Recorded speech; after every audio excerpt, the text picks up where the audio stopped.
Hey everybody, great to be with you again. Friedman Adventures. I am Phil Friedman, live from 22nd Street Landing in beautiful San Pedro, California. Great to be with you. Man, this weather is something else. It is really windy. In fact, you can see the Freedom back behind me.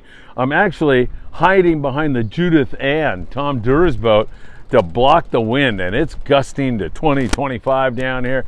It just has plain been nasty. Well, I'm the bearer of some bad news, and that is that Mark Pisano will not be joining us for our live show tonight.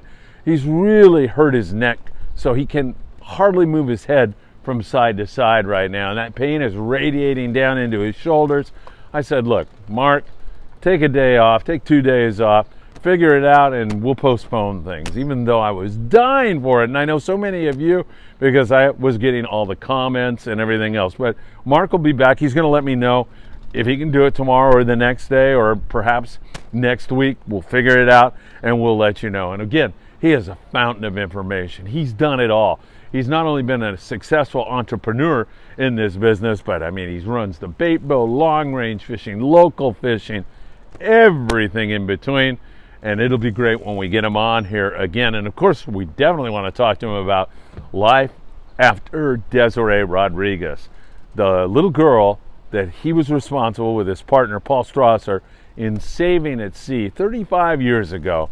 And then that emotional podcast that we were so fortunate to have been a part of when we brought Desiree, Mark, and Paul together. And it is something that, you know, it's amazing. It's something I'll never, ever forget. It's probably one of the biggest highlights in my life to have been a part of that, to have been there for that emotional moment. So we'll ask him, how did that change your life? See if he has any feelings about the whole thing, as I'm sure he will. So, Mark, get better. Hope your neck is feeling better, my friend, and we'll figure out when we're going to have him on. So it gives me a little bit of time to talk to you all, get you caught up on what's going on up and down the coast.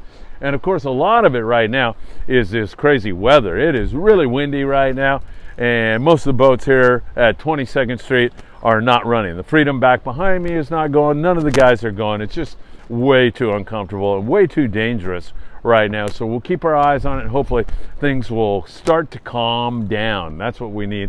A little break in this weather, a little break in this wind, and we'll get back to normal here very, very soon, because we've got some exceptional fishing that's been going on. Let me cover some of that with you right now so we know what to look for once this weather does come down. And of course, we have to start down there in the Ensenada area, about 60 miles below the border, where San Diego-based boats and also Pongas and smaller boats out of Ensenada have been focused on some tremendous bluefin tuna fishing. There's a nice big volume of fish.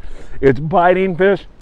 It seems to be more on the nocturnal thing right now, so the nighttime fishing with the knife jigs has been phenomenal. Really, really great. Many of the boats get through with their limits of 2 bluefin tuna per rod by the time the sun comes up, and that allows them to goof around and go look for kelps and try to find some yellowtail. At times they've been pretty successful at that also. So yellowtail and bluefin tuna, it's really been fantastic fishing.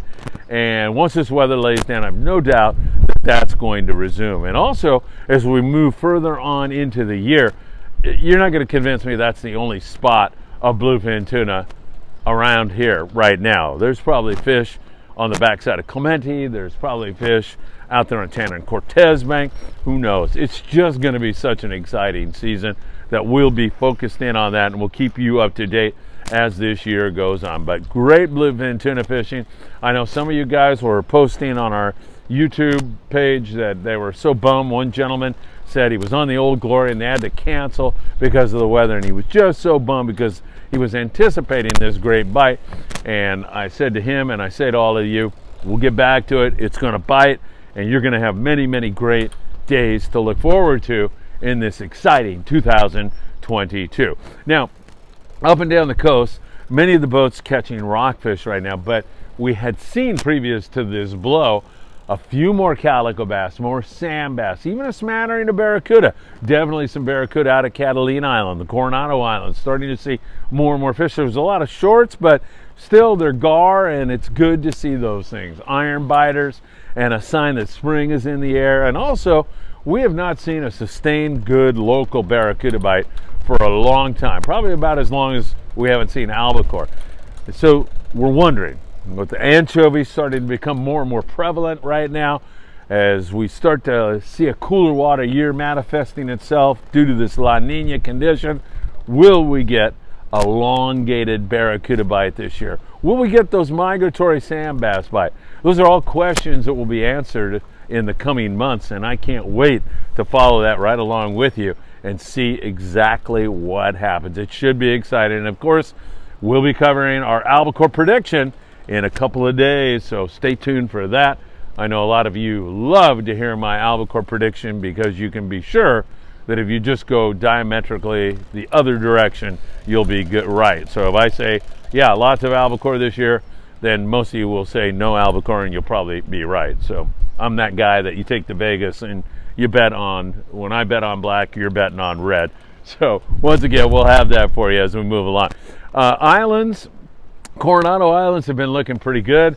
Handfuls of yellows out there, 10, 12 yellows on the day boats, maybe less than that at times, starting to build, starting to look better, and then whitefish and that kind of stuff to help fill the sacks. Undoubtedly, we're going to have a drawback in this bite because the water temps are going to drop, so we'll keep our eyes on that for you, see where we go from here. Catalina Island, we were seeing some pretty good evidence of barracuda, a couple yellows out there, rockfish to help fill in. Water temps were getting up there, but now we're going to have that drop in water temperature. Man, these flies are out of control here, all over me. We're going to have that drop in water temperature, and that surface bite undoubtedly will go down. It probably will not come right back and bite until this wind gets out of the picture. Up there in the Channel Islands, boy, I'll tell you, we've been seeing some pretty good evidence that that place is going to bite again this year on sea bass, big halibut. Of course, it was the epicenter of squid. There was a lot of squid there, and that squid is a magnet that attracts all kinds of game fish in there. We're talking about halibut and white sea bass and yellowtail, and that seems to be in play. But step backwards. This wind up there is really brutal, and it's going to last a few more days. So drops in water temp and everything else might slow that bite down. The wind definitely will. My gut feeling is once we get back to good weather, we're going to resume that bite again. We're going to start catching sea bass. We're going to start catching halibut. We might see a few yellowtail start to show up. And of course, you've got that rockfish bite, which has been really magnificent up there in that neck of the woods, and it normally always is. What is with these kelp flies tonight?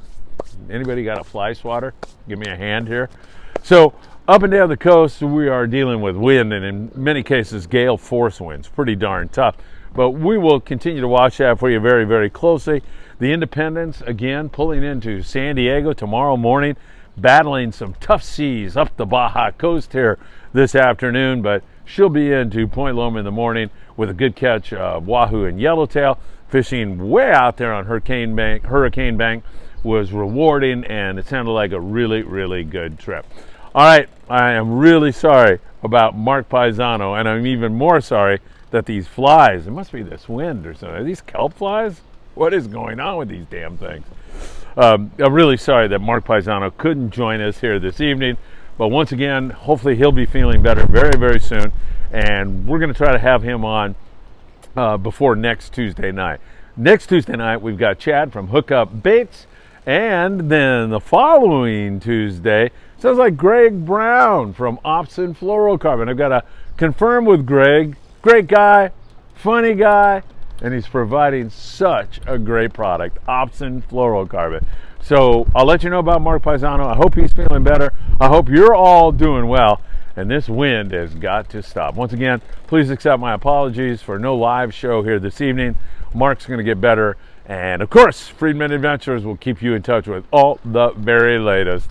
Thanks again for joining us. Take care from 22nd Street Landing. We'll see you soon.